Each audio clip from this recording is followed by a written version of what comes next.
If you are just a little bit like me and you're watching this, you probably struggled with getting sucked into social media a little bit too much, at least a few times, or your whole teenage years, but that's another story. Anyway, speaking from my own experience, social media has a ton of benefits. If it wasn't for Jenna Marbles or more commentary channels than I can count, I probably wouldn't be as fluent in English as I am right now. Also, there are just so many inspiring people on the internet that you can follow, and most of them are probably much prettier, wealthier, more interesting, and just overall better than you and me.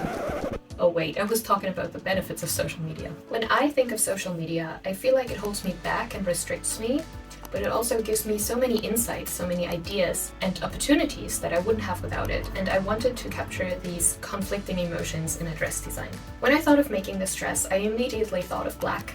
Not because I'm obsessed with it and almost everything I've been wearing since I was 16 was black, but because of the deep black hole that I fall into when I overindulge in social media. Also, it would fit very well into my wardrobe. Also, I got this slightly obnoxious flowery top at a garage sale in Denmark a few years back, and I thought it would be perfect for sewing. At that point, I didn't know what yet, but what can I say? This is the perfect opportunity for upcycling.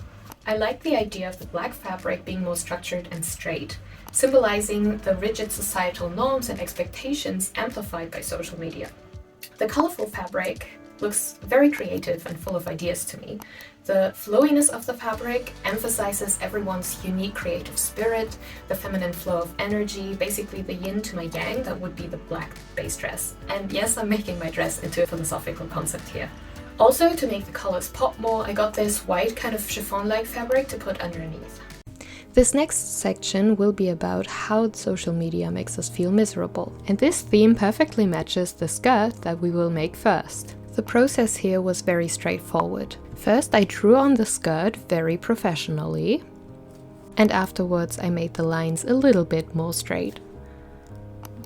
After trying the skirt on, I could cut it out and try it on again. Then I pinned some darts. They make sure that the skirt actually fits in the end, and that's actually always a part that I like quite a lot because it kind of gives, it gives the skirt shape, you know, like that's what it's there for. And then of course I had to sew the darts so they actually stay and I don't prick myself with a needle. And because I think it's boring if I only show you how I sew this dress step by step, the next part will be a little video essay about how social media makes us feel miserable, and we will come back to sewing a little bit later. It's so interesting to me that a thing like social media that you would think would make people feel more connected actually makes us feel more lonely than ever. That is one of the ways that social media makes us feel miserable. Another one are the sleep disturbances that come with it. Do you also watch YouTube every day until midnight even though you have to go to school tomorrow and get up at 6 a.m. like I did all throughout high school? Well, then you understand what I'm talking about. And now let's talk about the most interesting part of social media that makes us feel miserable. Social comparison. Let's start by highlighting the two main reasons that social comparison with social media is unfair. And I'm sure you already know them. First of all, you compare yourself to the top 1%. The top 1% of beautiful people, of wealthy people, and so on. And second of all, you compare your everyday life to someone else's highlight reel. To explain why this unfair comparison can be a problem, we will have to go a little bit into the past. Well, maybe not that far into the past. Yeah, that's more like it. So, subconscious social comparison developed in evolution for a reason. As we are social animals, our brains track how well we are doing within society compared to others. And if you think Stone Age tribes, it makes a lot of sense. You will want to do well enough so you do not get left behind by your tribe. Also, if we talk in biology, you might want to find a high-quality mate. Tapping a little more into biology here, the status that your brain determines you to have in society directly affects the hormones that regulate your stress levels.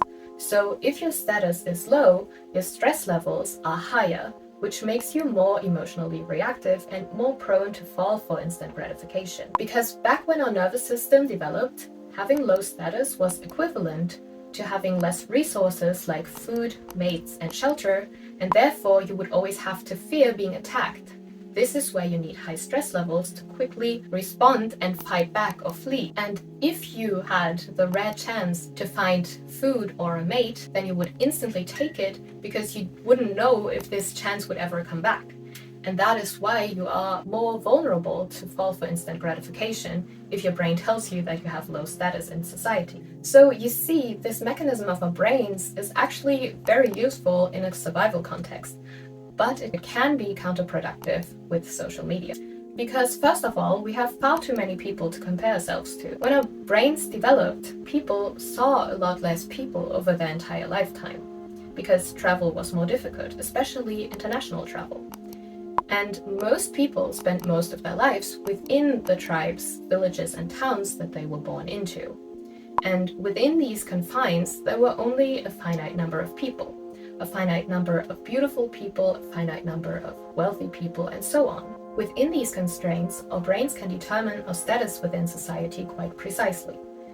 If you look at the 1% on your phone all day, though, and even the lives of the people around you look so glamorous on their Instagram feeds, your brain can start believing that everyone is doing so much better than you, even if that is not true. So we probably don't suck as much as we think. And I think that's a ray of sunlight. On the topic of sunlight, to emphasize the positive parts of social media, we will bring some color into the skirt. We now cut out strips from the thrifted top I found. I wanted to add some ruffles to make it look like the positiveness tries to burst out, but doesn't quite accomplish to do so. Like I mentioned before, we will put some white fabric underneath so the colors are more vibrant. After hemming everything, I could sew on ruffles little by little, and this is probably not how you would do it if you were a professional, but it's the way that works for me. And look, now we have some ruffles on the skirt. We talked about how social media makes us feel bad through making us feel lonely, disturbing our sleep, and through unfair social comparison. But if we know it is making us feel bad, why can't we just stop scrolling? There can be different reasons for different people, of course, but for one, social media is designed to be as hard to get away from as possible. There are literal professionals working at tech companies trying to increase our watch times. To do so, specific design features are used, and some of them actually come from trying to get people to gamble, like variable rewards, for example. Also, you have peer pressure and fear of missing out, which I think might be more of a problem for people younger than me, and I can't really say too much about it because I have never experienced that. Escapism, and this was one of the biggest issues in my life, and still is at times. So when I'm stressed, especially because of circumstances outside of my immediate control, I get sucked into social media badly. Due to some challenges in my personal life, I easily spend 8 hours every day on social media, mostly on YouTube, throughout all of my teenage years, and I just couldn't understand why I couldn't get away from it. It was only after I changed the things that were stressing me out underneath that I didn't continue having the urge to do nothing but watch YouTube all day. And now to the end boss, if you will. Instant gratification. We all know how immediately entertaining scrolling on your phone is. And this is where we can actually make it full circle with what we've already talked about. The starting point is that social media is addictive and offers instant gratification. Through this, we start consuming social media more. Now, if we consume content that makes us feel bad through social comparison, and our brain determines us to have a lower social status in society due to the false image portrayed by social media, our stress response goes up. This leads us to be more vulnerable to instant gratification, which makes us indulge more, and the cycle continues to make us feel worse and worse the more we consume. On top of that, social media is designed to show you more of the content that you will likely indulge in more, which amplifies this vicious cycle. So, social media can trap us in this way. Speaking of feeling trapped, for the top I thought, what better way to portray this feeling than with a corset-like look? To make it look more like a cage, I put the boning onto this sheer fabric.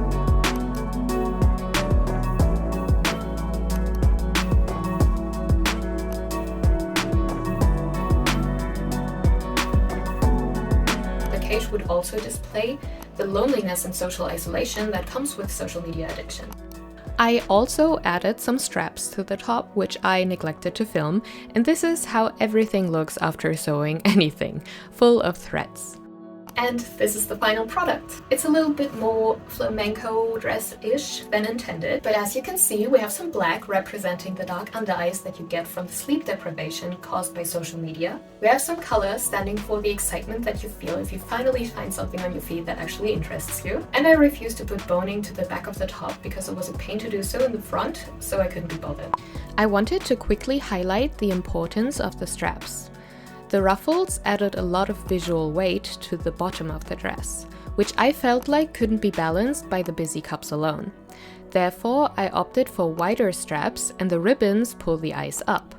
This gives the dress a more balanced look and makes the design feel more cohesive. What do you think?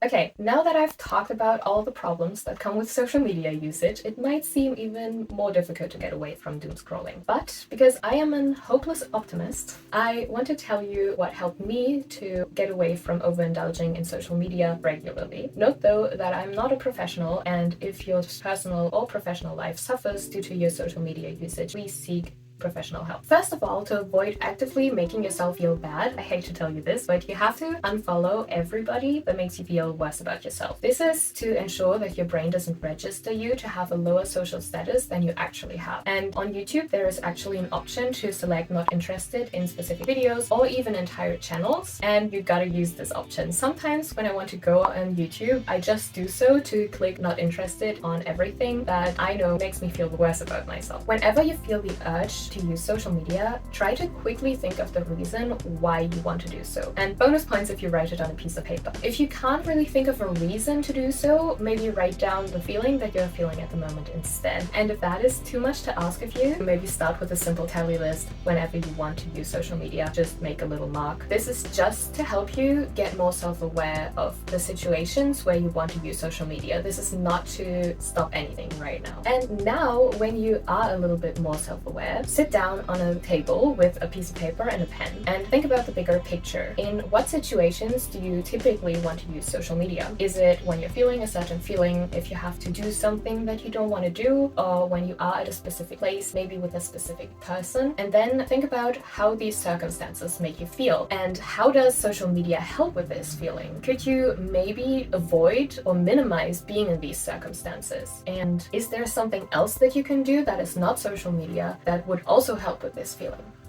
If you're interested, I have actually created a little worksheet with all of these questions that is available for free in the description box of this video. I hope this helps.